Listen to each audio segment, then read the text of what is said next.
Did you know that the state of Utah has a program where you, yes you, can create a beautiful pollinator paradise? It's a free program with the Utah Department of Food and Agriculture, and we are going to learn all about it, that you can get a bunch of free plants. Free plants! I am so excited to have Mindy here. Mindy, I know you as a legend. We've talked about this before, but I've known you, and she knows so much, and I'm so excited to have you here.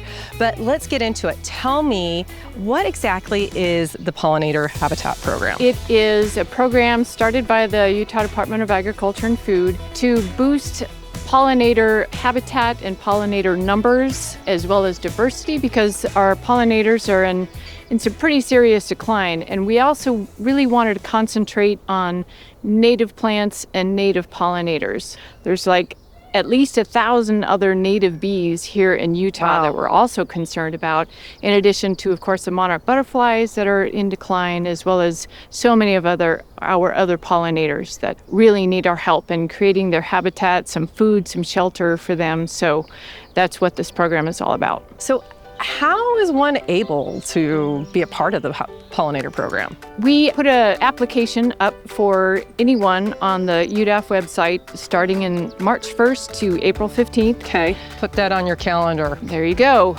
We do have a hard stop on April 15th for those applications to come in. Okay. Really, anybody can apply.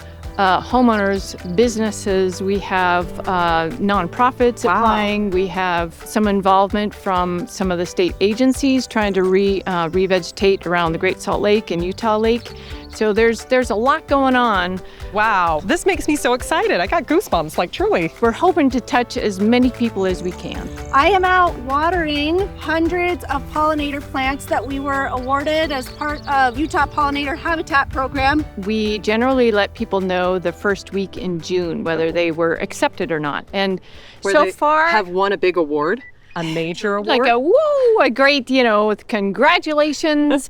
And the past few years, we've had about a 70% acceptance rate. Oh my gosh. So it's not like a one person's going to win this, okay? There's 70% of the applicants. It's pretty exciting. It's a good prize. And then the plants are grown over the summer and are taken to certain drop-off spots where people come and pick them up. Okay. And so it's like picking up groceries. You go pick up your plants. Right. And you'll come pick up your plants depending on where you are in the state, between mid-September and early October. It's a minimum of 90 plants. So something to keep in mind. Yeah. 90 plants. 90 plants. That's a lot. So, yeah, it is a lot. That's amazing. Last year we were dealing with about 90,000 plants to sort into kits. But that is crazy to me. 90 plants that you're going to get for your space. Yeah. 4 or 5 minutes of your time filling out an application. This is like win, win, win, win, win. Yes, exactly. Okay. And they're all native plants too, so they should all take a lot less water than your than what you might be than the petunias taking out. Yeah. What kind of plants are you getting? Yes. So I have it right here. Look at this. This is also up on our website, Utah Pollinator Habitat Program. Just Google it. It'll take you to this and much, much more. Awesome. So these are all native plants, right? And so we have 4 types of kits. We have a northern Utah upland kit, a southern Utah upland kit, because St. George is very different than Logan, right? Yes. And then we have a northern and southern wetland kit. I want to know, what kind of plants are there? Get me excited, Mindy. Penstemons. They're all about penstemons. Everybody's loving the penstemons. I don't know how many people, but Utah is like world central in penstemons, right? Oh. They all emanated from here.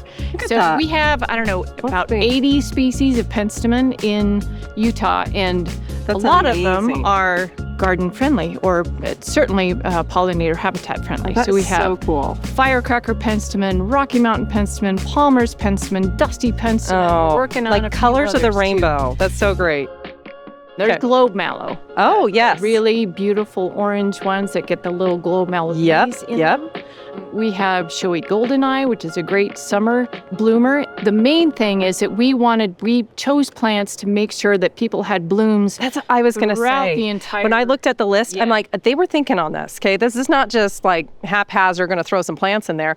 You get the spring, you get the summer, and you get the fall blooms on these. And that is so important, especially for all of our pollinators. Right. We're trying to bring a little bit more of that back, and so the pollinators have something to feed on in the fall. That's as amazing. Well. So Mindy, I am putting it out into the universe that I get this, and I am awarded 90 plants. What are my next steps? So getting rid of your sod or clearing an area, just making sure that you have your space cleared. And boy, you know, the more you can do to get rid of your weeds and your sod ahead of time. The bindweed? The better, yes. The bindweed is a really tough one. It's loving its life. But we also would like people to not use weed mat. Yes. Because a lot of our native bees are ground nesters, and they need access to the ground to burrow in and make their nests out of you can't make a pollinator habitat if you're blocking exactly. the entrance. Yeah, you need homes for those native bees. What about water? When you pick up your plants, we do have a planting and maintenance guide, and it will sort of tell you how often you need to water those plants, at least until they get established, right? That's probably why you guys give them in the fall too, to help with that. Exactly, because we don't, because making those connections. There you go. There's a number of plants in these kits that they don't like the extra water. They will die. And what I find are people are generally overwaterers. Yes. I generally find when people are having problems with their garden. Right, needs more water. No. Not the case with a lot of these native plants. Who benefits from this? I want not only just the homeowner, but tell me how this program is a benefit for the state of Utah. It's just become so wide ranging. I have a team that collects seeds from some of these native plants. Then these seeds go to the prison, the state prison, who grows them out for us. They are doing a fantastic job of it. The horticultural program is a big one out at the state prison there. Then they, of course, come back to lawns, and we give little signs to go out, and so people can walk by them and do the QR code and learn more about the program. It's so much about education. Obviously, the pollinators are benefiting, number one. Absolutely. But then there's a community that's growing with it. And then I love the QR code as this educational component that people are like, oh, this is how I get involved. This is why this garden's here. That is awesome. The other aspect of this program is that we ask people to commit to 3 years to tell us, and we send them a reporting form every year, what plant species did well, what plant species did not do well. Okay. In both our upland and wetland kits. Because in the background, there's a whole bunch of research going on in terms of what native species are going to do well for restoration purposes, for pollinator purposes, as well as for home gardens. I hope this episode inspired you to create a pollinator garden in your area. And I'm curious, does your state have a program like this? Let me know down below, and thanks for watching.